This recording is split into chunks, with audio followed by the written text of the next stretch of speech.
Just another day working with CA. Oh, and panic, that's just going to make it worse. Man, I wish I could say this is a one-off, but there's a reason this stuff is always close by. I've glued tires to my hand. I've even glued the lid from a CA bottle to my lip before.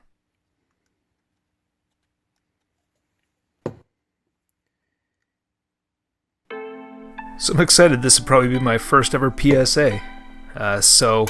Kids, safety first, and always keep a jug of this debonder handy.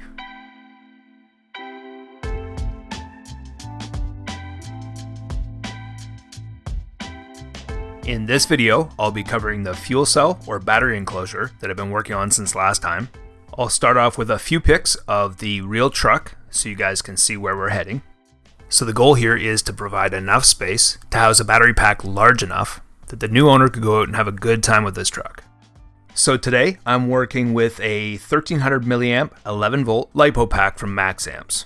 So far, the battery pack drops down into place pretty easy. So I tuck the balance plug behind, pop it down into the enclosure, and then tuck the wires in.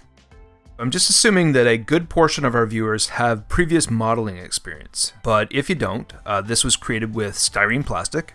I use simple sheet stock, 4.8mm tube, and this stuff here. Aside from a few extra angles, this is a pretty simple box to build. It's got a piece of this solid stock in the bottom to help carry the weight of the battery. One of the cooler features will probably be the magnetic lid.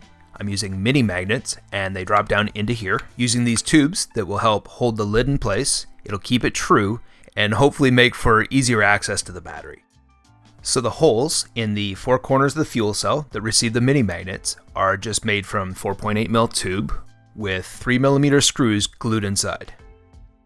So this is the basic process I use to cut these tubes down to size, using the magnet and the screw together, and it attaches of course to the X-Acto blade.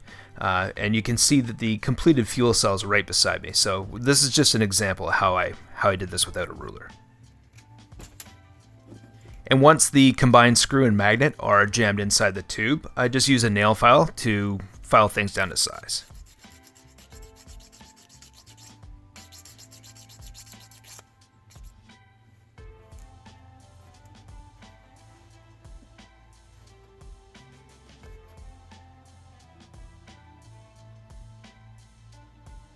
So I'm just dropping in a little CA, and then I follow up by spraying it with Kicker, otherwise known as Instaset.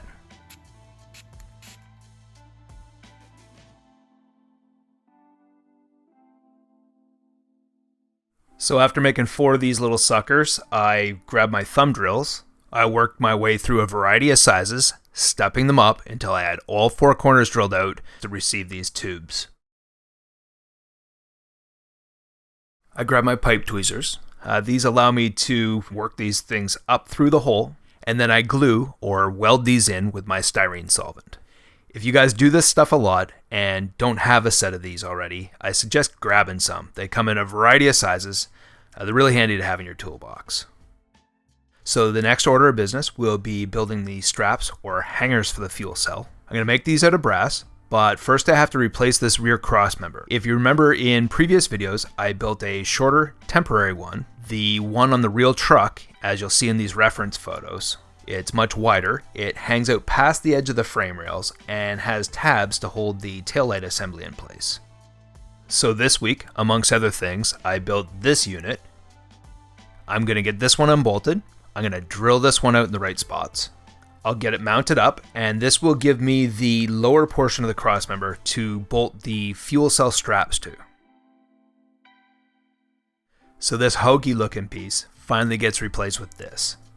I've also got the 2 brass straps for the fuel cell finished up. They're going to go in next. These still require a little bit of trimming and filing, and later on they'll get glued to the fuel cell itself. But I like to dry fit some components just to make sure they're going to work before I actually commit to this. Alright, so this pretty much brings us to a close. The new straps are underneath the fuel cell. The foundation for the fuel cell itself is now pressed into place and it fits nice and tight. And they bolt in almost the exact same spot as the real truck, so I'm quite happy with this so far.